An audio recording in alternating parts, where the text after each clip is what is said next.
Bom, vamos falar um pouco agora sobre os componentes de um sistema de informação. Todo sistema de informação ele tem uma série de componentes que são bastante claros, né?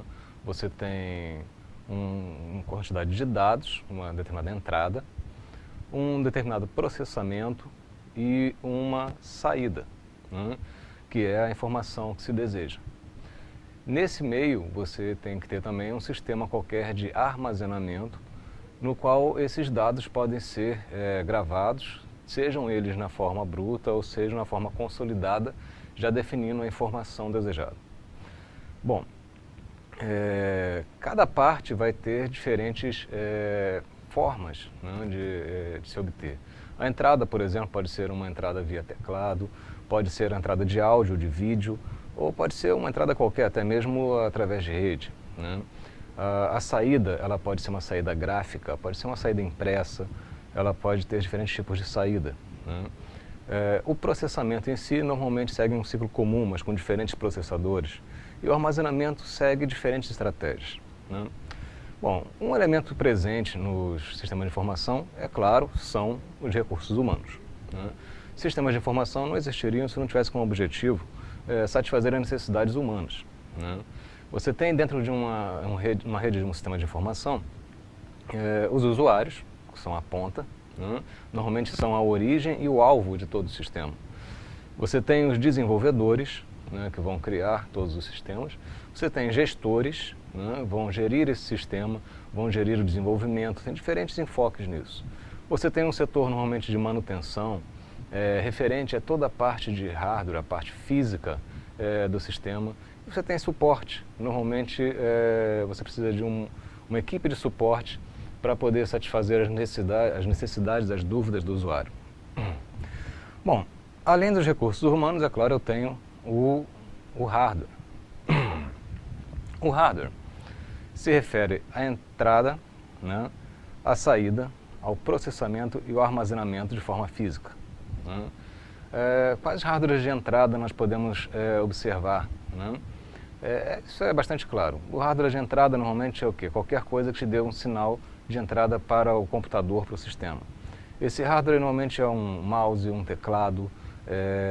O hardware de entrada pode ser, no caso de um jogo, um joystick, né?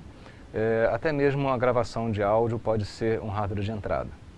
O hardware de saída seria o monitor, seria a caixa de som, né? Seria tudo aquilo que te dá um sinal qualquer de saída, uma impressora, né? O armazenamento. O armazenamento ele variou bastante ao longo do tempo, como, por exemplo, a questão dos HDs, né? Os disquetes, ou até mesmo os pendrives, né? Memórias SSD. Tudo isso vai evoluindo com o tempo, né? O software, a outra parte crucial dentro do sistema de informação, se refere à parte lógica, seria a parte programada, e que pode ser dividido em diferentes classes, né? Um software comum poderia ser um sistema de folha de pagamento, um sistema de contas a pagar ou contas a receber. Você tem softwares gráficos, tem jogos, né? Você tem N tipos de sistemas, né? N tipos de softwares, como, por exemplo, softwares de redes sociais, tá? Softwares servidores, softwares cliente, e tudo isso tem que rodar em cima de sistemas operacionais, que também são softwares, né? Você tem o Android, você tem o Windows, o Linux, tem diferentes sistemas operacionais sobre os quais rodam os programas, né? E indo um pouco mais baixo, você ainda tem os softwares que estão ligados diretamente ao hardware, que seriam os softwares de baixo nível, como a programação da BIOS, né? A BIOS do computador ela é programável, ela tem uma memória do tipo EPROM, e você pode mudar algumas funcionalidades, né? Seria o firmware, né? O armazenamento. O armazenamento básico se refere aos arquivos, né? Onde ficam os programas e os dados. Os programas são o software, né? E os dados que você vai armazenar desses programas. Normalmente você precisa de um programa, por exemplo, para poder capturar uma foto e guardar essa foto dentro do seu HD ou dentro do seu pendrive, e isso aí são os dados, né? Você tem diferentes formas desestruturadas, né, de armazenamento em termos físicos, né? Cada sistema operacional vai organizar esses arquivos de forma diferente. Você tem as partições tipo FAT, as partições NT. Então você tem várias partições diferentes, você tem formas de gravar diferentes em cada sistema operacional. Além de ter as formas, vamos dizer assim, meio desestruturadas de se gravar a informação, sejam elas texto, imagem, som, vídeo, você também tem formas mais estruturadas, voltadas para sistemas como contas a pagar, contas a receber, ou controle de estoque, ou sistemas cadastrais. São formas que usam o que a gente chama de banco de dados. Por exemplo, exemplos de bancos de dados do mercado são Oracle, SQL Server, DB2, Informix. São vários bancos que trabalham com um armazenamento organizado de dados, com um relacionamento entre esses dados. Você tem outros tipos de armazenamentos que já são focados na parte mais estratégica, onde esses dados são armazenados uma forma desestruturada, semi-estruturada na verdade, como nos Data Warehouse e no Big Data. O Data Warehouse, por exemplo, ele foca a junção de grandes massas de dados para a obtenção de determinados resultados em cima. Seria a parte de BI, Business Intelligence. Você tem também o Big Data, que segue uma linha parecida, porém a massa de dados maior, a forma de obtenção é diferente, segue uma outra filosofia. No entanto, tem o mesmo fundamento, ele serve à camada estratégica dos sistemas de informação. Junto a isso tudo, você tem recursos de rede. Seja ele intranet ou internet, extranet, tem diferentes classificações. Não seria possível você ter o que se tem no mundo hoje em dia sem o uso das redes.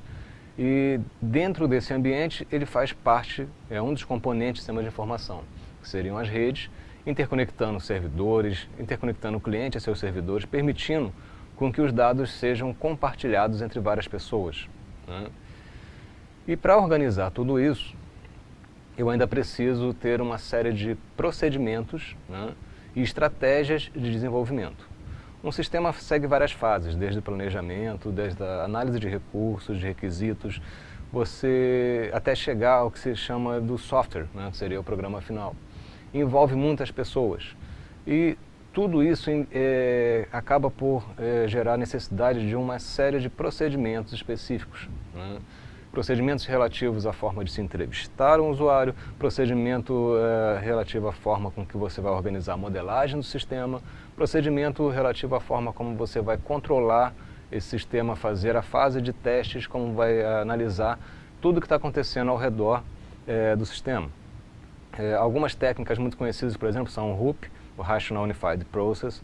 Você tem uma notação chamada BPMN, e daí você tem uma série de outros elementos, tá?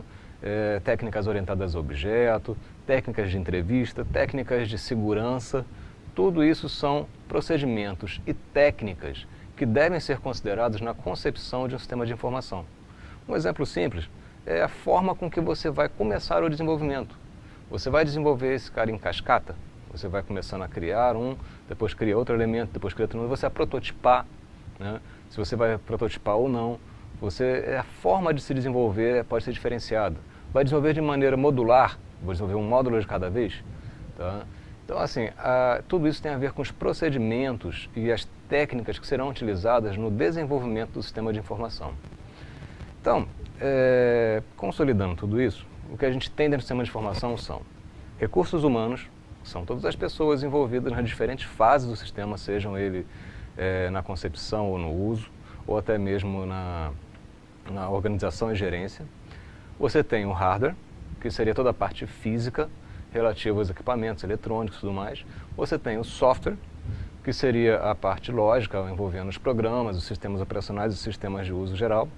Você tem o armazenamento, que é uma parte crucial, que pode ser considerado em cima do meio físico, como a forma com que os arquivos são organizados, com as informações são organizadas, e pode envolver inclusive banco de dados, Data Warehouse ou Big Data. E você tem os recursos de rede essenciais, você tem toda a parte da organização da sua rede em termos de uma intranet, ou do uso da própria internet. E finalmente, os procedimentos que devem ser seguidos para que se tenha um sucesso na concepção de um sistema de informação.